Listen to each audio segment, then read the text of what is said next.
Kalian harus lihat video ini. Video ini bisa bikin sebagian ustadz radikal kepanasan jenggot, teman-teman. Ya.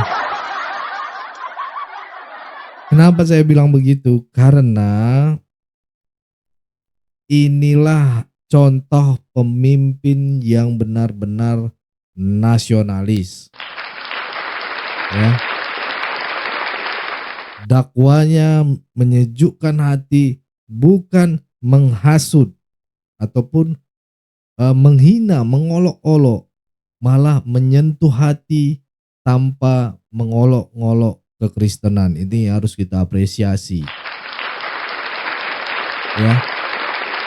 Karena ini bukan soal agama siapa yang benar, tapi soal kepemimpinan yang dewasa secara iman dan kemanusiaan.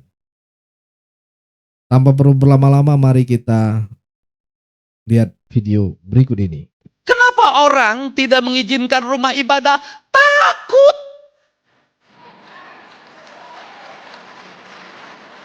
Takut apa? Takut terpengaruh. Nanti pindah agama. Bukankah rasa takut itu tidak ada keyakinan? Orang-orang yang memiliki keyakinan tidak ada rasa takut dalam dirinya. Bukankah Yesus sendiri tidak takut apapun? Untuk itu, mari kita bersama-sama Spirit Yesus yang mengajarkan tentang pengabdian, pengorbanan, kesucian, ketidaktakutan, penyerahan diri secara total gantikan oleh kita, agar saat ini janganlah kita menjadi orang yang penuh dengan rasa takut. Tidak takut miskin, tidak takut hilang kekuasaan, tidak takut kehilangan kekayaan, tidak takut kehilangan kehormatan. Hadirkan gereja dalam setiap hari. Hadirkan gereja di hati kita.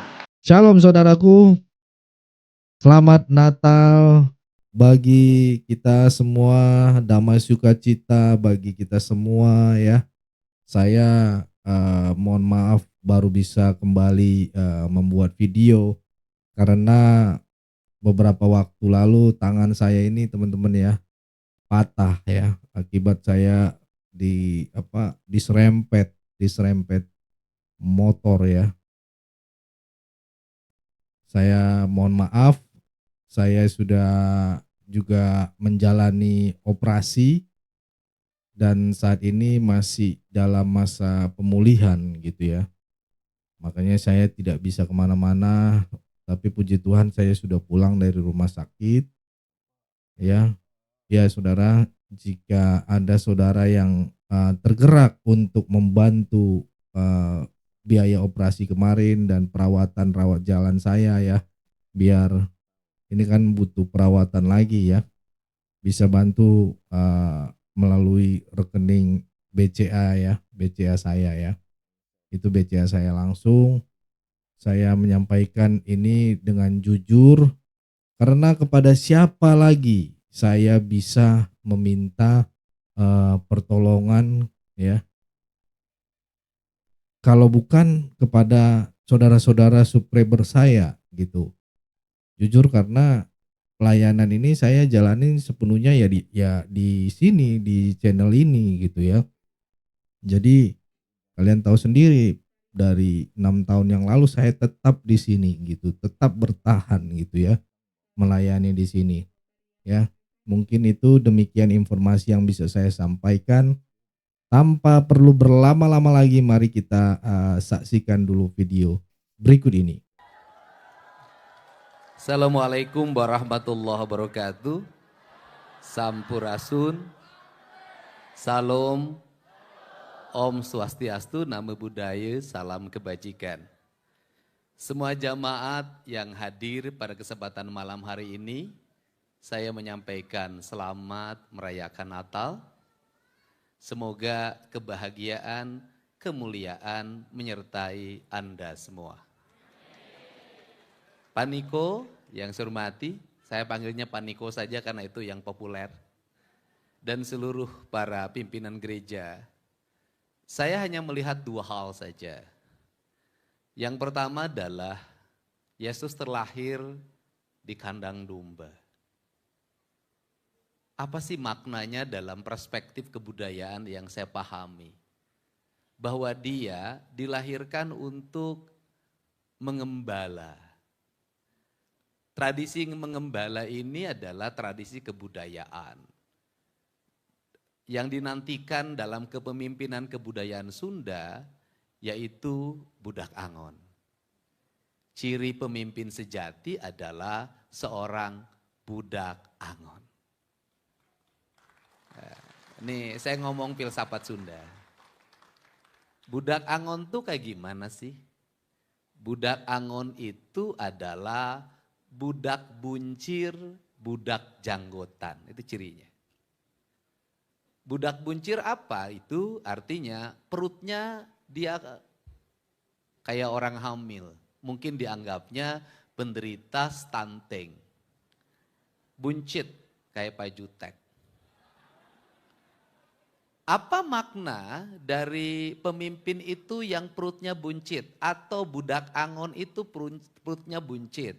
Atau pengembala itu perutnya buncit? Maknanya bukan perutnya yang buncit, maknanya perutnya tidak pernah lapar.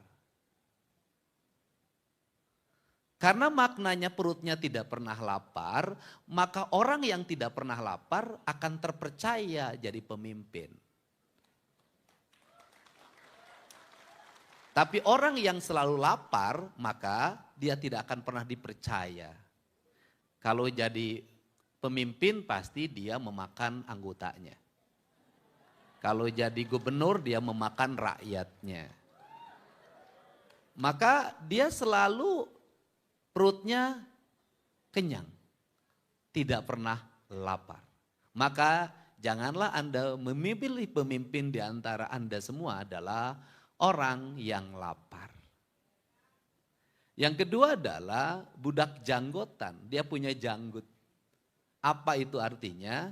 Dia punya sifat-sifat yang arif, dia punya sifat-sifat yang bijak, dan ciri dari semua itu, janggut itu cirinya ada di pohon.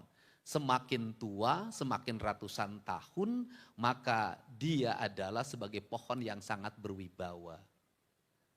Saya melihat perayaan Natal itu, saya melihat ada lambang. Lambangnya itu adalah cemara. Apa itu artinya? Kenapa cemara? Karena sangat ada perspektif Eropa. Apa artinya? Bahwa orang yang merayakan Natal itu harus dilindungi oleh pohon. Kalau ada pohon, maka dia akan terang. Maka dalam tradisi Sunda, seorang petapa itu pasti bertapa di bawah pohon. Sehingga apa sih yang menjadi pikiran saya? Yang menjadi pikiran saya hari ini dalam beragama. Kalau persoalan keyakinan pada Tuhan sudah luar biasa. Kemudian ajaran memberi pada sesama dilakukan pada setiap waktu termasuk hari ini. Sebentar lagi nambah 12 juta, nambah ya sudah nanti jadi 50 juta deh gitu loh. Tapi sebenarnya jangan tepuk tangan. Tandanya yang tepuk tangan tuh tak mampu mengumpulkan 50 juta. Amin, amin. Nah, apa sih yang menjadi problem hari ini? Yang menjadi problem hari ini dalam beragama adalah kita menyambut Natal, mengumpulkan uang untuk kegiatan Natal, berbakti pada Tuhan, pergi ke gereja dengan menebang pohon, bukan menanam pohon. Kalau menebang pohon, menanam pohon, maka sesungguhnya dalam pandangan saya cemara yang disajikan di ruang-ruang peribadatan, di rumah, aksesoris, di berbagai tempat sebagai tanda Natal, menurut saya itu adalah sebuah pengingkaran. Kita tidak menghadirkan cemara sebenarnya, kita sedang menghadirkan lumpur di dalam jemaah gereja. Sehingga apa yang ingin saya tekankan hari ini? Yang ingin saya tekankan hari ini adalah dua hal. Perbaiki hubungan dengan hewan, perbaiki hubungan dengan pohon. Karena itu yang menjadi kebutuhan kita hari ini. Dan kalau kembali pada Yesus, dua hal itu yang saya lihat. Nah, kalau kembali pada Yesus, dua hal itu yang saya lihat, apa yang ada dalam diri Yesus? Yang ada yang dalam diri Yesus itu adalah sebuah penyerahan diri secara total.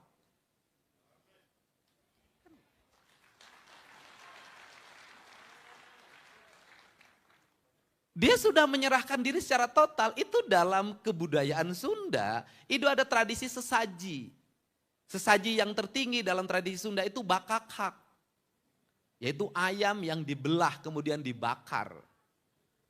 Ciri dari bakakak itu begini, dia disalib. Dia menyerah, artinya apa? Orang yang bertuhan adalah orang yang menyerah. Orang yang sudah tidak boleh lagi mengakui sesuatu. Orang yang tidak boleh lagi mengklaim sesuatu. Orang yang tidak pernah takut lagi kehilangan. Walaupun ada lagunya. Lah kita ini aneh. Kita mengaku bertuhan, berserah diri pada Tuhan, gereja dikunci.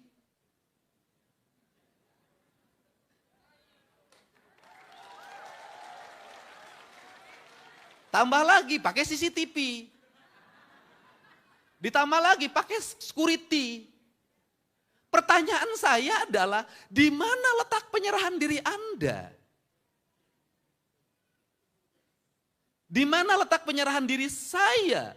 Kalau selalu dalam setiap waktu takut. Bukankah rasa takut itu tidak ada keyakinan? Orang-orang yang memiliki keyakinan tidak ada rasa takut dalam dirinya. Jangan pernah takut miskin. Jangan pernah takut tidak punya jabatan. Jangan pernah takut tidak punya duit. Saya tidak punya istri aja nggak takut.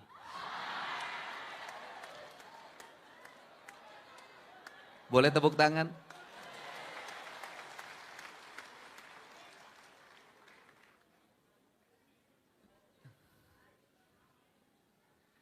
Pak Jutek, Pak Ruli tiap hari beracara, ngurusin siapa? Ngurusin orang-orang yang takut.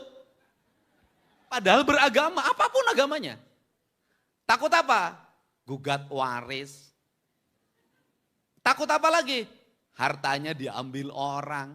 Takut apa lagi? Semuanya takut. Apa yang membuat pertikaian di negeri ini? Rasa takut. Kenapa orang tidak mengizinkan rumah ibadah? Takut.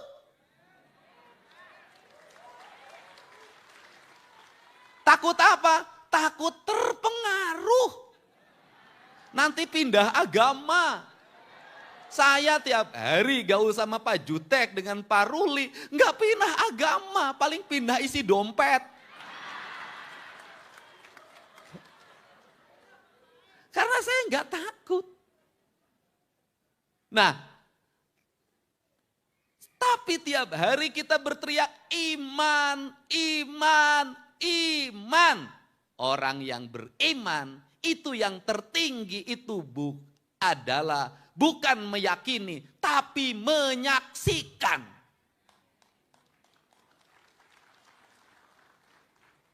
Kalau sudah menyaksikan berarti dia bersaksi. Bersaksi di pengadilan itu adalah orang yang harus melihat dan mendengar. Kalau tidak bisa melihat dan mendengar sendiri, tidak bisa menjadi saksi yang valid. Pertanyaannya adalah, hari ini kita bersaksi pada Tuhan yang kita yakini. Kalau bersaksi berarti sudah menyaksikan. Kalau sudah menyaksikan berarti dekat. Kalau sudah dekat, kenapa takut?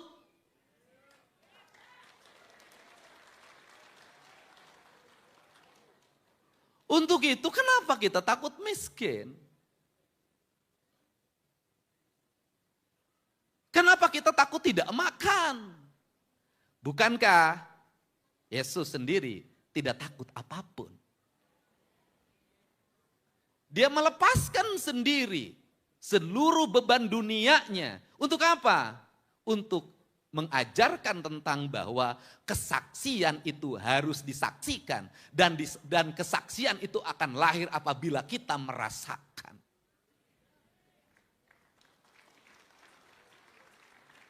Maka dalam pandangan saya, berbahagilah manusia yang pernah dan sering mengalami penderitaan.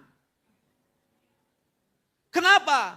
Berarti dia pernah menyaksikan dan merasakan.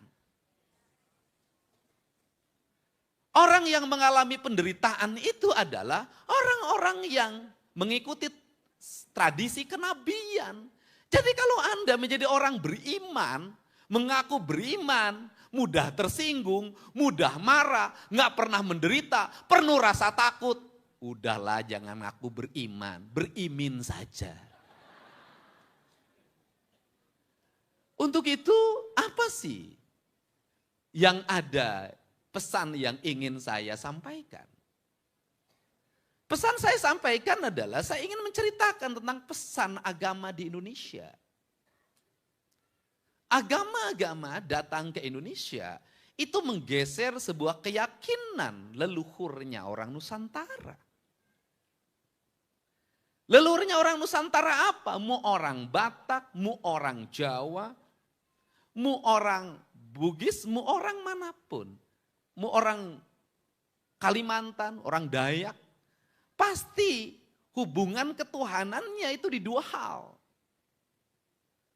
Di alam dan di leluhurnya. Orang Batak itu jadi 4 hal sekarang. Alam, leluhur, dan agama. Dipakai orang Batak semuanya. Sehingga orang Batak agama apapun pasti ujungnya pakai sihaan. Pasti pagabean. Itu ciri. Dan saya selalu berulang-ulang. Salah satu suku yang tidak akan punah di Indonesia adalah suku Batak.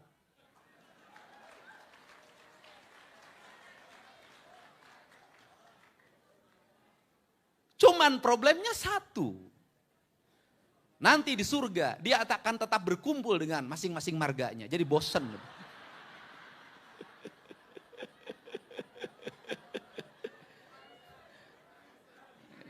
Iya, di dunia bertemu sama Sihaan, di surga dengan Sihaan lagi. Dan nanti yang dicari membela, itu yang pertama ditanya sukunya dulu, mana kau? Sihaan, boleh bareng sama aku. Mana kau? Nasution, sana. Ya itu canda saja. Nah, apa sih yang ingin dipesankan? Leluhur kita itu dulu, itu dianggap animis dan dinamis. Pemuja batu, pemuja pohon, pemuja batu, pemuja pohon. Memujanya gak jauh-jauh mereka. Kalau dia tinggal di gunung, yang dipuja gunungnya. Kalau dia tinggal di laut, yang dipuja lautnya. Kalau dia tinggal di lembah, yang dipuja lembahnya. Kenapa? Karena dalam perspektif berpikir mereka, saya lahir di sini, maka saya harus menghormati tempat di mana saya dilahirkan, tempat di mana saya makan. Titik, gak geser. Maka beragam. Tetapi dari animis dan dinamis itu satu. Walaupun dalam pandangan kaum agamawan mereka salah dalam bertuhan. Tetapi mereka benar dalam apa? Dalam menjaga alam dan lingkungannya. Pohonnya dihormati, batunya dihormati, mata airnya dihormati. Dan masuk agama. Mengajarkan apa tentang spiritualitas. Pada pemahaman-pemahaman tentang ketuhanan yang langit, membangun hubungan dengan manusia, membangun hubungan dengan alam. Tapi di perjalanannya hanya 2 hal yang selalu dibicarakan. Hubungan dengan manusia dan hubungan dengan Tuhan. Yang alamnya gak pernah dibahas. Padahal apa? Padahal dalam pandangan saya justru Tuhan menitipkan kasih. Itu lewat apa? Lewat semesta. Kita tiap hari nginjak tanah. Kita tiap hari minum air. Kita tiap hari menghisap udara. Kita tiap hari menerima sinar matahari. Tiap hari itu yang menentukan hidup dan kehidupan kita. Tetapi jujur, setiap hari kita menghinakan tanah, setiap hari kita menghinakan air, setiap hari menghinakan udara, dan setiap hari kita menghinakan matahari. Apa yang terjadi? Penyakit yang tidak pernah berhenti dalam setiap waktu. Pemahaman spiritualitas kita itu menjadi dangkal. Dangkalnya apa? Kaum spiritualis seringkali terus mengalami kegelisahan dalam hidupnya. Gelisah pergi ke gereja, gelisah pergi ke gereja, gelisah pergi ke gereja. Itu yang terjadi. Kenapa ini terjadi? Lingkungan di mana Tuhan menitipkan kasih padanya, engkau abaikan dan engkau sia-siakan. Engkau lupa, kau berperang satu sama lain berebut tempat ibadah. Ingin mendirikan tempat ibadah, tapi engkau lupa bahwa alam semesta engkau campakkan, engkau hancurkan secara kolektif tanpa pernah kau bicara tentang dosa.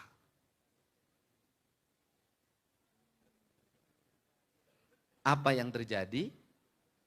Kehancuran. Apa yang terjadi? Derita. Apa yang terjadi? Kecemasan. Apa yang terjadi? Kegelisahan. Kenapa kita semuanya gelisah? Karena kita terpisah dari induk kita. Maka orang Sunda menyebut tanah itu sebagai Sunan Ambu. Ibu yang mesti dijaga dan dihormati. Untuk itu, mari pada saat Natal saat ini, saya mengajak pada semuanya, hentikan berbagai aktivitas yang engkau telah meluluh lantahkan bumi, tempat suci yang dimana engkau dilahirkan, dibesarkan, dan engkau akan kembali padanya.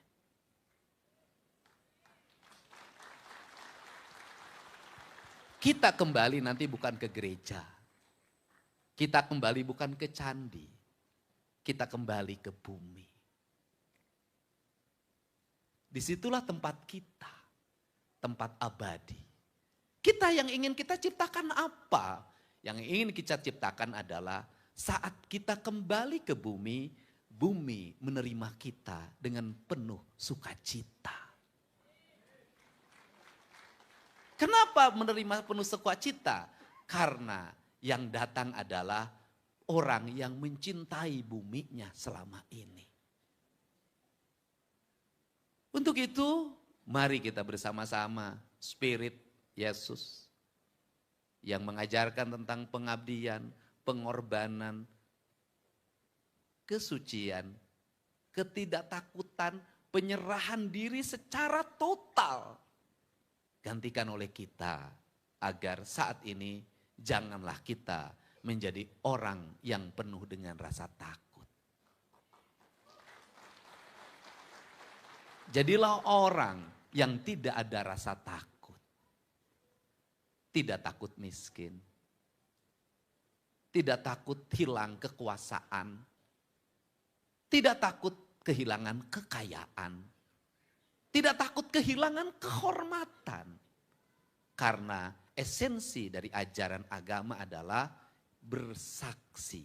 Dan ciri dari kesaksian adalah melihat dan mendengar serta merasakan. Yang pada akhirnya akan melahirkan sebuah sistem nilai hidup tentang prinsip-prinsip ketidaktakutan. Dan semoga rasa tidak takut kita hari ini akan melahirkan gelombang energi yang besar. Bagi apa? Bagi alam ini untuk tidak mempercepat pendek umurnya. Karena alam ini tidak ingin cepat pendek umurnya, maka kita harus kembali apa yang disukai oleh alam agar napasnya semakin panjang. Agar penyakitnya semakin hilang. Caranya apa? Berbanyaklah menanam. Saya pernah jadi bupati. Pernah jadi anggota DPR, dan sekarang jadi gubernur. Saya merasakan betul, saya banyak membangun bangunan. Tetapi ternyata yang paling banyak manfaat yang saya lakukan ketika menjabat dulu adalah yang sampai hari ini adalah pohon yang saya tanam. Saya ingin bangunan megah. Hari ini makin kosong. Perlu listrik yang mahal dalam setiap bulan. Perlu orang yang menyapu dalam setiap waktu. Perlu yang menjaga security dalam setiap saat. Uang diperlukan. Tetapi pohon-pohon yang saya tanam, dia tak pernah minta biaya pengurusan dirinya. Tapi justru dia menaungi, memberikan ketenangan bagi para penghuni kampung dan kota, menyimpan air, membuat oksigen, memberikan harapan tentang umur dunia yang berharap panjang. Apa yang akan saya lakukan hari ini sebagai gubernur? Saya tadi ditawarin, Pak bangun ini udah deh nggak usah. Kenapa? Dari sekian bangunan yang ada di kota Bandung, tempat gedung pertunjukan segala macam begitu banyak. Kosong. Semakin tidak ada penghuninya, semakin tidak ada pengisinya. Ruang-ruang pertunjukan semakin tidak ada penontonnya. Karena sudah bergeser ruangnya ke tayangan-tayangan yang ada dalam setiap hari.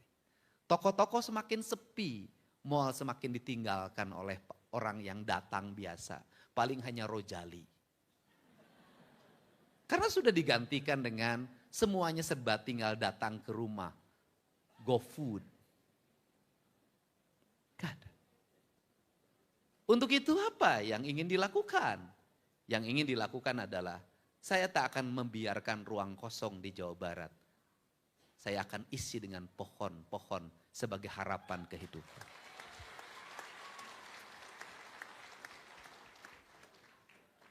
Kalau umat Kristiani mencintai pohon cemara, saya juga mencintainya karena bisa ditanam. Tetapi juga saya sebagai orang Jawa Barat sangat mencintai pohon Tanjung, pohon Kiara, pohon Jamuju, pohon Samolo, pohon Beringin dan seluruh pohon lainnya. Untuk apa? Kepentingan masa depan. Karena ancaman terbesar dari rakyat Jawa Barat ke depan adalah kekurangan air. Hilangnya rawa. Hilangnya ruang untuk berinteraksi. Setiap pikiran orang hari ini adalah ekonomi. Setiap pikiran orang adalah uang. Setiap pikiran orang adalah uang. Itu yang membuat kita sempit dalam memahami agama secara universal. Tempat ibadah kita yang paling utama adalah seluruh bumi ini adalah tempat kita beribadah. Sekali lagi saya katakan, seluruh bumi ini adalah tempat kita beribadah. Untuk itu janganlah bersedih hati apabila belum bisa mendirikan gereja. Kenapa? Kita bisa beribadah dimanapun. Karena Tuhan sangat mencintai setiap manusia yang mengingat Tuhan dimanapun. Hadirkan gereja dalam setiap hari. Hadirkan gereja di hati kita. Agar kita beracara, ada gereja di hati kita sehingga tarifnya tidak terlalu tinggi. Agar kita menjadi dokter, ada hadirkan Yesus di hati para dokter yang Kristiani. Agar apa? Agar membuat resepnya disesuaikan dengan pasiennya. Kalau dia adalah berpenghasilan 3 juta, maka generik. Penghasilan 30 juta sesuaikan dengan kebutuhannya. Kenapa? Apapun ucapan kita tentang iman. Manakala kita menulis resep, kemudian mencekik leher pasien kita, membuat dia menderita. Sesungguhnya iman kita adalah iman kamuflatif, bukan iman yang sesungguhnya. Kita ingin bertuhan, bukan hanya di ruang-ruang ritual. Kita ingin bertuhan dalam ruang spiritual. Sehingga tidak ada lagi kalimat goblok ketika di jalan raya karena macet.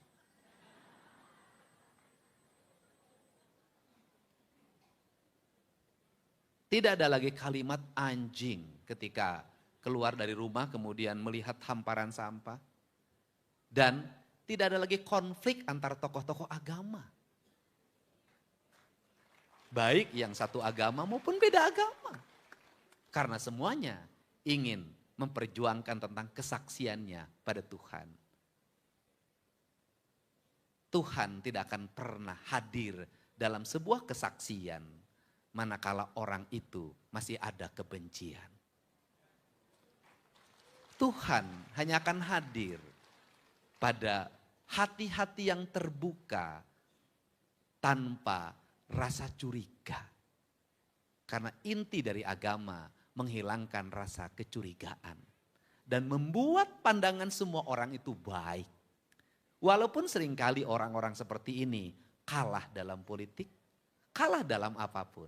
Tetapi dalam pandangan saya, jangan suka memandang orang yang kalah itu kalah. Bisa jadi dia adalah pemenang yang sebenarnya.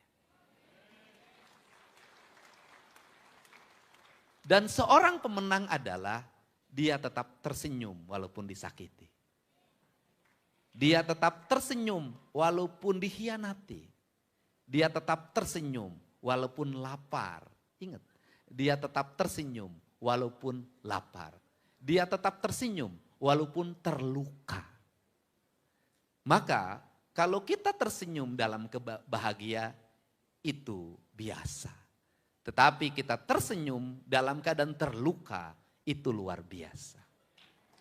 Pesan saya, berbuat baik pada orang yang baik itu amal. Tetap berbuat baik pada orang yang berbuat jahat pada kita, itu adalah derma. Kalau ingin menjadi gembalanya Yesus, maka berbuatlah baiklah pada orang yang jahat pada Anda semua. Karena disitulah kualitas kesaksian yang sebenarnya. Saya ucapkan terima kasih. Saya tidak akan terlalu panjang karena nanti dianggap khotbah. Dan bagi saya panjang juga percuma. Karena pulang saya tidak akan dibekelin, malah saya ikut nyumbang. Terima kasih, selamat merayakan Natal. Semoga kita semua menjadi kaum derma. Assalamualaikum warahmatullahi wabarakatuh. Sampuras. Terima kasih. Ya, KDM atau Kang Deddy Mulyadi adalah anugerah dari Tuhan bagi bangsa Indonesia ya, seorang putra Sunda ya, suku terbesar di negeri ini juga gitu kan. Ilmu dan kedalaman pemikirannya jauh di atas rata-rata pemimpin kebanyakan gitu ya. Kebanyakan pemimpin ya. Keislaman dan keimanannya terasa hidup gitu, bukan sekedar simbol, bukan pula pamer ayat gitu. Apa yang beliau sampaikan seringkali membuat air mata menetes gitu, karena keluar dari hati yang jujur dan pastinya penuh kasih. Itu ya teman-teman ya. KDM adalah sosok paket lengkap ya. Kita bicara sebagai dia gubernur, sebagai pemuka lintas agama, ya, pembisnis, petani, kontraktor, desainer, hingga HRD dia ya. Jujur saja tipe pemimpin seperti ini mungkin 1:1000 di dunia, ya. Itu teman-teman. Jadi ucapan yang keluar dari hati akan terus mengalir dan tidak pernah kering. Ketika kemanusiaan, ketika manusia pasrah kepada Tuhan, disitulah bahasa cahaya ilahi bekerja melalui utusannya untuk menyejukkan jiwa yang lama mengalami kekeringan batin.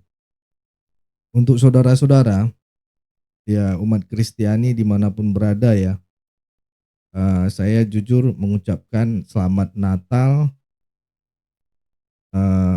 selamat damai sukacita bersama kita semua ya. Dan pidato KDM di Natal ini sangat luar biasa. Jika didengar oleh orang-orang yang mabuk agama, mungkin akan dituduh musyrik gitu. Karena ia bicara tentang gunung, laut, dan lembah. Padahal yang beliau maksud sederhana. Indonesia adalah rumah bersama. Islam mengajarkan rahmat lil alamin, ya kan? Kristen mengajarkan cinta kasih. Buddha, Konghucu, dan agama lainnya mengajarkan welas asih dan kebajikan. Ironisnya ya, manusia hari ini justru sering lebih kejam terhadap alam dan sesamanya gitu dibanding manusia sebelum era fanatisme ya yang berlebihan ini gitu. Ini kita harus hormati, kita harus apresiasi seperti orang-orang seperti KDM ini ya. Pemimpin sejati tidak memecah, tidak menghardik, tidak menista iman orang lain ya. Ia meneduhkan ya, karena ia sudah berdamai dengan Tuhan ya. Saya rasa begitu teman-teman yang bisa saya sampaikan ya. Silahkan tulis pendapat kalian di kolom komentar. Apakah kalian setuju atau justru punya pandangan berbeda? Mari kita berdiskusi dengan kepala dingin dan hati yang terbuka. Jangan lupa untuk subscribe, share, dan terus jadi bagian dari kanal ini teman-teman ya, channel ini. Itu aja dari saya, poin yang bisa saya sampaikan. Selamat Natal, Tuhan memberkati kita semua dimanapun teman-teman berada saat ini. Saya doakan diberkati Tuhan dan diberikan kesehatan lebih, dijaga Tuhan Yesus ya. Itu aja dari saya. Jangan lupa di pengumuman kita, ikuti semuanya. Terima kasih, Tuhan Yesus memberkati kita semua. Shalom. Mari ambil bagian dalam pelayanan mulia ini. Central Kristen Indonesia sedang berjuang bagi gereja-gereja di pelosok yang sulit mendapatkan keadilan dalam beribadah. Padahal konstitusi sudah jelas menjamin kebebasan itu. Banyak saudara seiman kita harus beribadah dengan penuh rasa takut, bahkan tanpa rumah ibadah yang layak.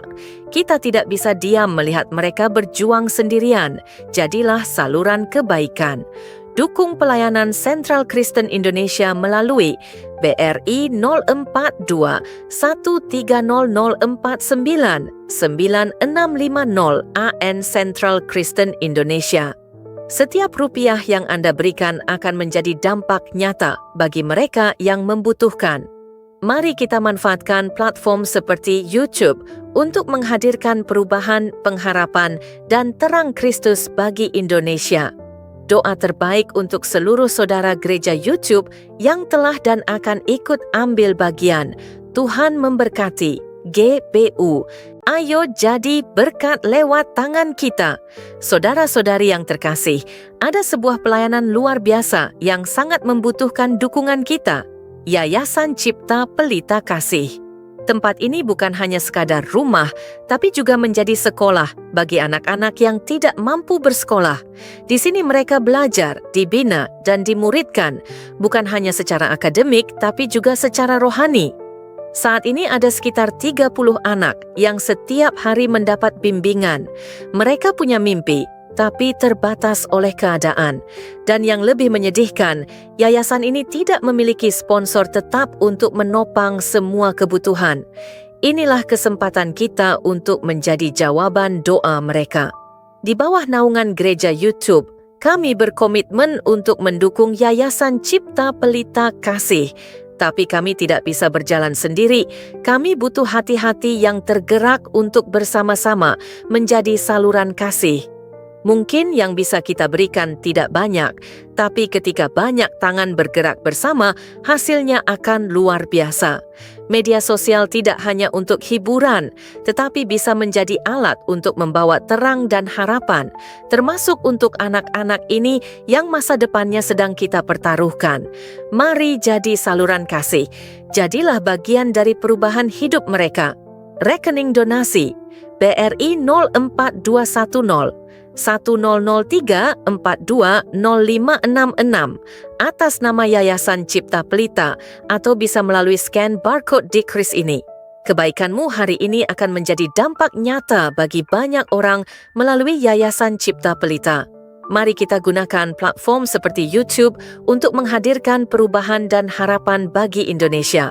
Doa terbaik untuk seluruh sahabat gereja YouTube yang telah dan akan ikut ambil bagian. Tuhan memberkati. Mari bersama mendukung pelayanan Apologet Kristen. Saudara yang terkasih, kami mengajak Anda untuk menjadi bagian dalam mendukung pelayanan Apologet seperti Forum Komunikasi Pelayanan Penginjil Indonesia, FKPPI, Apologet Kristen, dan juga Komunitas Kristuber, Kristen YouTuber Indonesia. Rekening donasi Bank BRI 0421 010048 7056 0 atas nama Generasi Muda FKPPI atau cukup scan barcode yang tersedia di layar.